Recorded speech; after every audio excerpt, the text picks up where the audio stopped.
तो हेलो भाई, कैसे हो आप सभी लोग। भाई मैं आया था अपने दोस्तों के साथ में लेह लद्दाख पूरा बढ़िया तरीके से घूमने, और हमारे पास है XUV 700 डीजल में हम आए थे। और भाई डीजल में भी गाड़ी की ऐसी हालत हो रखी, कभी इंजन गर्म हो जाता है, कभी कुछ हो जाता है, कभी कुछ। और ये टेंशन हो रहा है कि भैया आप ज़्यादा ऑफ रोडिंग नहीं कर सकते हो, ज़्यादा दूर नहीं जा सकते हो, क्योंकि पेट्रोल पंप बहुत ज़्यादा लिमिटेड है। लेकिन एक सरप्राइजिंग चीज़ हमें यहाँ पे देखने को मिली है। पेंगोंग लेक के हम किनारे में आपको चारों तरफ दिखाऊं, ये भाई पेंगोंग लेक है। और ऐसे में हमें दिखी है MG विंडसर, मतलब एक दो गाड़ियां मुझे दिखी है यहाँ पर, जो है BE6 महिंद्रा की दिखी है। उनको भी रेंज एंजाइटी हो रही थी, लेकिन जो है MG विंडसर, इसमें मेरे हिसाब से 52 किलोवाट की बैटरी मिलती है, राइट? 52.9 किलोवाट है। तो भाई MG विंडसर लेके भैया दिल्ली से यहाँ आ चुके हैं। मैं रास्ते से निकल रहा था, मैंने पूछा भैया से, यार कैसे लेके आए हो, क्या चीज नहीं है? तो इन्होंने बहुत ही कमाल की जानकारी बताई है, जो आप लोगों के लिए जानना बहुत ही ज्यादा जरूरी भी है और इंटरेस्टिंग भी है। तो चलिए मिलते हैं सबसे पहले तरुण भैया से। और तरुण भैया कैसे हो? बहुत बढ़िया, आप कैसे हैं? एकदम बढ़िया। सबसे पहले आप अपना थोड़ा सा इंट्रोडक्शन दीजिए प्लीज। भाई लोग, मेरा नाम है तरुण। मेरे पास विंडसर है, मेरे पास डीजल गाड़ी भी है, CNG गाड़ी भी है, बट मैंने इसी को चूज़ किया। रीज़न बिहाइंड, जैसा कि मैंने बताया कि मैं सिर्फ एक EV प्रमोटर हूँ, EV गाड़ी को प्रमोट करता हूँ। क्लाइमेट जो है उसके लिए EV सबसे ज़्यादा ज़रूरी है आज की डेट में। ऑल्दो मैं सेकंड टाइम मैं लेह आया हूँ, this was the first Windsor जिसने लेह लास्ट नवंबर में भी किया क्योंकि था। MG विंडसर मतलब नहीं दिखी होगी, नहीं दिखती है मोस्टली। जो है BE6 मुझे एक दिखी है, सच बताऊं ले तक। 9 भी मोस्टली कमी आ रही है, क्योंकि मनाली वाले रूट से तो उतना अच्छा जो है चार्जिंग स्टेशन नहीं है। मेन चीज़ क्या होती है ना, जो 9E है और 6E है ना, उसमें 69 किलोवाट का बैटरी पैक बड़ा है। इसमें 52.9 है, मतलब 53 किलोवाट मान के चलिए, है ना। बट क्या है कि आप, हमारा सबसे मेन चीज़ क्या होती है, इसमें ये 400 किलोमीटर की रेंज अभी दे रही है मेरे को। 400 किलोमीटर की रेंज आपको ये यहाँ पर दे रही है। अभी भी मैं अगर इसका ऑडो में आपको चेक कराऊंगा ना। चलो रेंज की बात हम करेंगे, वरना थोड़ा सस्पेंस लोगों के लिए खत्म हो जाएगा। आप सबसे पहले ये बताओ, आपके मन में क्या बनी, मतलब आपको थोड़ा एंजाइटी नहीं हुई दिल्ली से? क्योंकि देखो एंजाइटी तो EV ओनर के लिए बहुत कॉमन सी बात है कि यार भाई इसके लिए आपको फैमिली के साथ में आप हो रहे हो। मैं इसके लिए एक चीज़ कहूँगा, एक बार थोड़ा कैमरा आप पीछे करेंगे। मेरी फैमिली साथ में है, मैं अपनी फैमिली के साथ ट्रैवल कर रहा हूँ। मेरा 2.5 साल का बच्चा है साथ में। मेरा जो प्लानिंग है हमेशा ऐसे करता हूँ मैं, कि जहाँ तक, क्योंकि 400 किलोमीटर चलना अगर दिन में अगर आपको है तो 400 काफ़ी ज़्यादा हो जाता है। आपको चार्जिंग टॉपअप लेना ही लेना है। और चार्जिंग टॉपअप के लिए मैंने सिंपल एक चीज़ और किया। एक तो MG का जो साथ में चार्जर आता है वो तो है ही 3.3 किलोवाट। आई डू हैव मेरे पास एक 7.2 किलोवाट का पोर्टेबल चार्जर भी है। अच्छा। दैट इज ऑल्सो कन्वर्टेबल भी है। वो कन्वर्टेबल प्लस पोर्टेबल है। उसका बेनिफिट क्या है, अगर जहां पर मेरे को 6 एम्पियर का सॉकेट अगर मिल रहा है तो मैं उसको वहां पर भी यूज कर सकूं। बट डेफिनेटली टाइम ज्यादा लेगा, बट मेरे को रेंज एंजाइटी नहीं होगी। अगर यहाँ लेह में एक चीज ये है कि आपको जो आप ये पोल्स देख रहे हैं ना, ये आपके सोलर से कनेक्टेड होंगे। यहाँ पर ना पेंगोंग में आपका गवर्नमेंट की ग्रिड नहीं है, जो आपकी डायरेक्ट ग्रिड आपकी आ रही है। तो यहाँ आपको प्लानिंग थोड़ी सी ज़्यादा करनी पड़ती है। उसके पीछे का रीज़न ये है, अब हमने जो प्लान किया है ना, वो क्या है, जो लास्ट विलेज है न्योमा, हम उपशी से न्योमा आए। तो लास्ट विलेज जो न्योमा है, न्योमा में हमने लास्ट चार्ज किया है गाड़ी, क्योंकि उसके आगे ना या तो सोलर से होगा या जनरेटर से होगा, तो वो लोड कैपेसिटी उतनी नहीं उठाएगा। एंड अपने बेनिफिट के लिए हम दूसरों को रिस्क में नहीं डाल सकते। बिल्कुल सही बात, राइट। तो मेरा यही है कि लास्ट विलेज न्योमा है, तो उसी से मैंने कैलकुलेट किया उससे मैं क्या क्या कवर कर सकता हूँ। सरप्राइजिंगली आपको एक चीज़ और बताता हूँ, this was the first car जिसने उमलिंगला टॉप किया है। पहली MG विंडसर EV जिसने उमलिंगला टॉप क्रॉस करा है, पास क्रॉस करा है, ये इनका जो है पर्सनल रिकॉर्ड हो चुका है basically. This is a very great news. और भाई मतलब EV गाड़ियां और भी आ जाती है, जैसे मैंने आपको बताया, ज्यादा रेंज वाली, लेकिन एक अंदर से ना करेज चाहिए होता है इंसान में सबसे पहले। और हाईएस्ट भैया हमारे जैसे लोगों को तो फैमिली के साथ भी करेज चाहिए होता है डीजल गाड़ी में भी, कि यार ऐसी जगह जा रहे हैं, क्या पता क्या दिक्कत है, लैंडस्लाइड, बर्फ पड़ जाए, फंस जाए। तो मतलब ये नहीं लगा आपको कि जैसे आपने मुझे बताया रेंज गाड़ी अच्छी दे रही, कोई दिक्कत नहीं, लेकिन हमें मतलब क्लाइंब भी करना पड़ता है, हर तरीके के टेरेन आ रहे हैं इस रास्ते में। तो जब आप ऊपर चढ़ाई ज्यादा कर रहे हो तो वहां पर तो आपकी रेंज ड्रॉप हो जा रही होगी। देखिए, EV का बेनिफिट एक ये है, जब आप चढ़ाई कर रहे हैं ना, आपने अब तक आप किधर से होते हुए आए हैं? हम आए मनाली से, सेम हमारा भी रूट है। तो आपने एक चीज फील करी होगी, जितना आप क्लाइम करते हैं ना उतना आप नीचे भी जाते हैं। तो क्लाइम करते टाइम, फॉर एग्जांपल, इसमें 50% रेंज है। अगर मैं डायरेक्ट अपहिल में जा रहा हूँ तो वो 50%, अगर मैं 20 किलोमीटर अपहिल गया तो 20 मान के चलिए कि पर किलोमीटर पर परसेंट, या फिर पर किलोमीटर 1.5 1% इक्वल्स टू 1.5 किलोमीटर, ये रेंज ये थी। अगर स्टीफ आपकी चढ़ाई है, ठीक है, बट उतना आपका डाउन हिल भी आता है सम टाइम के बाद, राइट? तो रीजन में वो कवर कर देता है। तो इसलिए मैं इसकी रेंज इजीली मेरे को 400 के आसपास दे। लेह में मतलब आप मनाली से लेह तक आए हो, ऑलमोस्ट 500 किलोमीटर था, राइट? तो वहां पर आपको उसने 400 की रेंज दी। दे रही है। अभी मैं अगर आपको ओडो भी दिखाऊं ना, इसका मैंने कैलकुलेट अगर आप इसको करेंगे तो 415 किलोमीटर की रेंज करंटली मेरे को शो कर रहा है, जिसमें कि 120 किलोमीटर के आसपास मैं अभी तक चल चुका हूँ एंड 300 समथिंग इसमें अभी रेंज बचा हुआ। तो अभी आपका प्लान यहाँ से आगे कहाँ जाने का है? अभी मेरा है प्लान, मैं अभी कारू की तरफ जाऊंगा, लेह जाऊंगा बेसिकली मैं। ठीक है।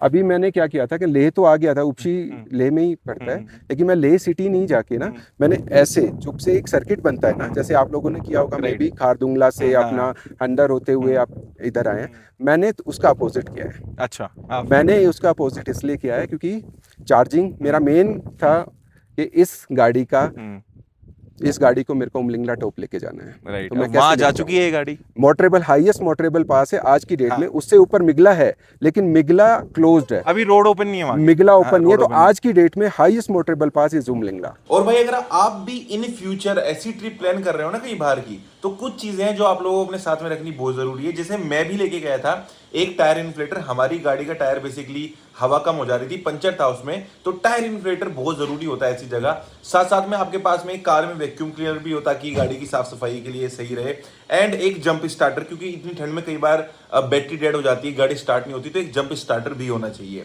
और ऐसे ही जैसे गाड़ी के लिए चीजें बताई, घर के लिए भी आप अगारो का supreme cordless vacuum cleaner consider कर सकते हो।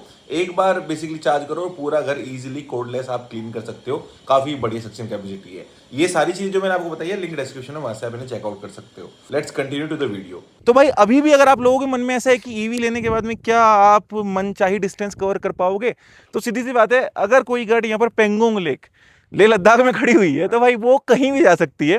और जितनी गाड़ी की इंपॉर्टेंस है उससे ज्यादा इंपॉर्टेंस होती है ड्राइवर की, आपके रूट की प्लानिंग की, आप किस तरीके से लेके चलते हो, किस तरीके से ऑप्टिमाइज करते हो। तो यहाँ पर ये सारी चीज आपने पहले से लेके चली होगी। एक्चुअली मैं शुरू से एक चीज बोलता हूँ कि जो ईवी है ना, ईवी अगर आप ले रहे हैं तो दैट मीन आपकी planning should be perfect, right? आपकी प्लानिंग में लैग नहीं होना चाहिए कहीं पे भी।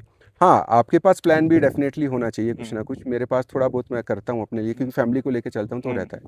बट ईवी है तो आपका प्लानिंग शुड बी परफेक्ट।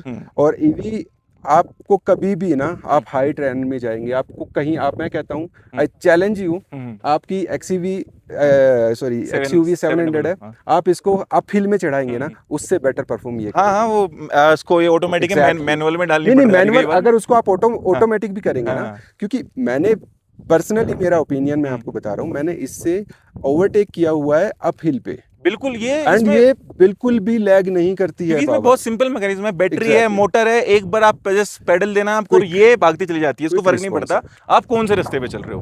तो परफॉर्मेंस में तो एक्सयूवी छोड़ो, आप मतलब इससे डबल प्राइस की गाड़ी भी लोगे डीजल में, पेट्रोल में, तो उसको ईवी इजीली बीट कर देगी। तो ये चीज डेफिनेटली भाई, आप लोगों के मन में भी अगर कोई डाउट था ऐसा, तो हमारे तरुण भैया ने यहाँ पर क्लियर कर दिया है। और एक बात और बताइए, कौन सा वेरिएंट आपने कब लिया था, टोटल कितने किलोमीटर आप इसको चला सके हैं? इसके लिए मैं आपको एक चीज क्लियर करता हूँ पहले। ये है MG Windsor pro, okay, top end variant है, यही है। 52.9 किलोवाट वेरिएंट है। और अभी जब आपने पूछा कि कितना टाइम हो गया है, उमलिंगला टॉप पर इसका फर्स्ट बर्थडे मना है सर। अच्छा, क्या बात है, हमारा 1 साल हुआ है। एग्जैक्टली, हमारा एक छोटा सा बेकरी सेटअप है दिल्ली NCR में, वेक न्यूट्रिशियस के नाम से, जो मैंने पीछे नाम भी लिखवाया हुआ है अपनी कार पे। तो उसका हमने क्या है ना, हम वहीं से अपना ब्राउनी लेके आए थे, क्योंकि यहाँ पर केक की फैसिलिटी नहीं होती। हमारे पास ब्राउनी आई गेस अभी मैं आप लोगों को खिलाऊंगा अभी। तो हमने उमलिंगला टॉप पे उसको कट किया है सर। तो क्योंकि फर्स्ट पूरा कंप्लीट 1 ईयर हमने उमलिंगला टॉप पे, सेम डे इसका उमलिंगला टॉप पे 1 ईयर कंप्लीट हुआ था। तो this is going to be India's first EV जिसने ऐसे ट्रेन पास करे हैं। एंड कितने की पड़ी थी आपको इस टाइम पे?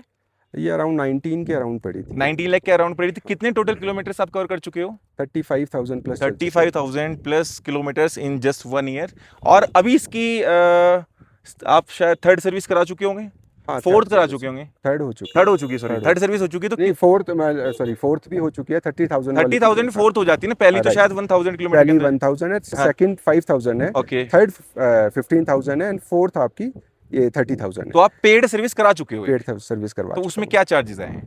पेड सर्विस में देखिए, आप अगर कंपनी के थ्रू पूरा जो जो वो आपको रिकमेंड कर रहे हैं, आप सारी चीज़ें डलवाते हैं, अगर आपको नॉलेज नहीं है, आप कुछ चीज़ें हटवाते हैं, तो आप मान के चलिए 4 से 5 हज़ार में आपका हो जाता है। ठीक है। बट जैसा मुझे थोड़ा सा नॉलेज है गाड़ी की कि उसमें क्या क्या चीज़ें मुझे चेंज कराना है, मैं उसके अकॉर्डिंग अगर थोड़ा अपना कस्टमाइज़ करा के कराता हूँ, तो मेरा जो फोर्थ सर्विस का जो चार्ज आता है अराउंड पेड सर्विस का, वो 2,500 से 3,000 के आसपास। तो हम ये से पूछ ही लेते हैं कि आप लोग भी ऐसा क्या कर सकते हो जिससे आपके भी सर्विस कॉस्ट बच जाए? भाई हमारे लोगों का, प्यारे प्यारे लोगों का भी तो भला होना चाहिए ना।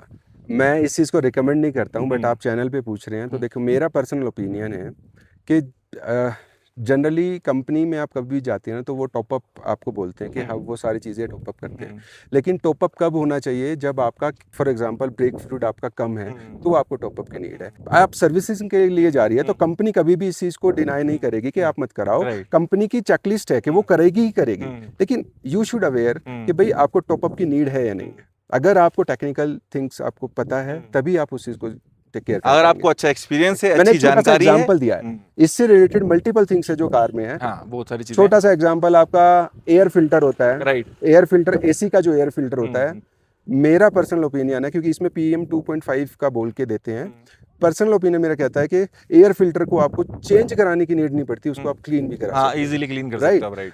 तो मैं वो एसी फिल्टर में भी 2.5 PM आते हैं, उसको भी क्लीन ही करते हैं। जहाँ तक मेरी नॉलेज कहती है ना, उससे आपकी वारंटी में कोई इफेक्ट नहीं पड़ता है, क्योंकि एयर फिल्टर का जस्ट एक काम ये होता है कि वो एयर को पास करता है। एसी कंप्रेसर में जाने तक का कोई उसका सेंस नहीं बनता है, उसके लिए आपका रेडिएटर कूलेंट जो होता है वो। चलो, ये चीज़ आप पूरा लगेज वगैरह कैरी करके लाए हो? पूरा कंप्लीट पूरा सेटअप है, बेड सेटअप भी है इसके अंदर, बेड सेटअप भी है। ऑल्सो हमने कल रात को ही पिज्जा पार्टी भी करी थी। मेरे पास जो अपना एयर फ्रायर है वो भी मैं लेके आया हूँ साथ सब में। एयर फ्राई इसी में कनेक्ट करके लगा सकते हो। V12 अडेप्टर है मेरे पास, अगर आप कहेंगे तो यहाँ पर भी हम पूरा कैंपिंग सेटअप कैंप भी लेके आए हो?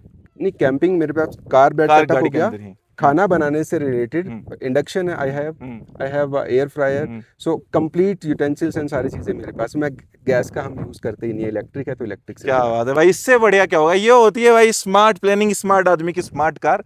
तो आई होप जो ईवी लेने वाले होंगे या जिन्होंने अभी नई ली होगी, जिन्होंने मन बनाया होगा, उनको काफी संतुष्टि मिली होगी इस वीडियो से।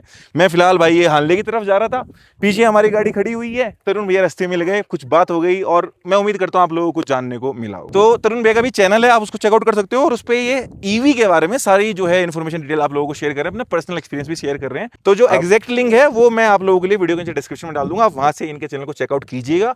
और भी बहुत सारी चीजें जो आपको पता होनी जरूरी है वो आप इनके चैनल से जाके देख सकते हैं।